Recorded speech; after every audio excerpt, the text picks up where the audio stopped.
প্রিয় মানুষের জন্য আজকে প্রিয় খাবার এই দেখুন, এই গরমে খাবেন শুধু এই লাউয়ের পায়েস, খেতে অসাধারণ। তো সবার আগে লাগবে, এখানে আছে আতপ চাল, লাউ, তারপর হচ্ছে একেবারে কচি কচি লাউ, আর সাথে আছে দুধ, কিশমিশ, চিনি, তারপর দারচিনি, এলাচ ইত্যাদি ইত্যাদি। তো করে সবুজ অংশটা ফেলে এখন হচ্ছে এই দেখুন কিচিরমিচির করে একেবারে কুচিয়ে নিয়েছি মিহি করে। তারপরে হচ্ছে লাউটাকে আমি সিদ্ধ করে নিয়েছি। আর এই দেখুন চুলার উপর অলরেডি বসিয়ে দিয়েছি দুধ এবং চাল। এই দেখুন লাউটা এখন সিদ্ধ দিয়েছি।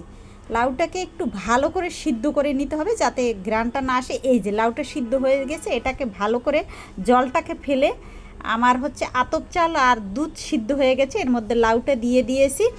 এখন দিয়ে দেবো স্বাদ মতো চিনি হচ্ছে যে যেমন খাবেন সে ততটুক দেবেন, সাথে দেবেন সবচেয়ে মিষ্টি যেটা লবণ, তো লবণটাও দিয়ে দিলাম।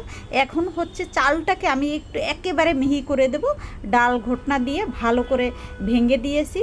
সাথে হচ্ছে দিয়ে দেব একটু চালের গুঁড়ি যাতে একটু ঘন ঘন হয়, তো চালের গুঁড়িটাও দিয়ে দিলাম। সাথে দিয়ে দিলাম কিশমিশ আর হচ্ছে এলাচ, দুটো এলাচ দানার মুখ ফাটিয়েও দিয়ে দিয়েছি। এই দেখুন একেবারে ঘন ঘন জাস্ট হয়ে গেছে। আমি এখন পরিবেশনা করব।